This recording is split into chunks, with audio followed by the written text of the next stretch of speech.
I love you. আদো sir আবার কি সমস্যা? স্যার আমি তো কালকে আসতে পারবো না, ওই যে আমার নানুর বোন মারা গেছে না, আমি সেখানেই যাব। কালকে তোর জন্য পাত্রী দেখতে যাবো, আর যদি পাত্রী পছন্দ হয়ে যায় তাহলে ওখানেই এনগেজমেন্ট সেরে ফেলবো। মা ভালোকে ডাক দাও। মাগো, ঘুমটাটা একটু তোলো। তোমার চাঁদ মুখখানা আমরা দেখি। মাশাল্লাহ মাশাল্লাহ, লজ্জা পেয়েছে মনে হয়। আমাদের কিন্তু পছন্দ হয়েছে, আমাদের দিক থেকে আমরা রাজি। মেয়ে তোর পূর্ব পরিচিত, এখন তুই সাফ সাফ বল যে তুই আংটিটা পরাবি কি পরাবি। ছুটি পড়ানোর আগে আমি একটু নীলার সাথে কথা বলতে চাই।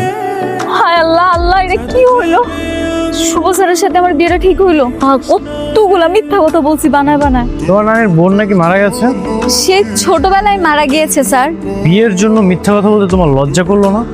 লজ্জা করেছে বলি তো দৌড়ে ছাদে চলে আসলাম। আমার তোমাকে বিয়ে করতে কোনো আপত্তি নেই, তোমার কি আমাকে বিয়ে করতে আপত্তি আছে? না ভাইয়া, একদমই না। আমি তো মনে মনে ভাবছিলাম কান্না কার সাথে আমার বিয়ে ঠিক হবে, তাকে আমি ঠিকভাবে চিনতে পারবো কিনা, তার সাথে মানিয়ে নিতে পারবো কিনা। যখন দেখলাম আপনার মতো একটা হ্যান্ডসাম ছেলের সাথে আমার বিয়ে ঠিক হয়েছে, যাকে আমি আগে থেকে চিনি, আমি তো অনেক খুশি হয়ে গেছি। আপনার মতো একটা ভালো মানুষের সাথে আমার বিয়ে হবে, সেটা ভেবেই আমার খুব ভালো লাগছে। কি সারা রাত তুই ঘুমাতে দিস নাই নাকি সারা রাত ফোনেই কথা বলেছিস? আপনি আপনার অফিসের কাজগুলো আমাকে একটু বুঝিয়ে দিলে তো পারেন, মাঝে মাঝে আমি আপনাকে হেল্প করলাম না হয়। বিয়ের পরে কি আমরা স্যার ডাকবো নাকি দুলাভাই ডাকবো? স্যার ডাকবে না দুলাভাই ডাকবে সেটা বিয়ের পরে দেখা যাবে।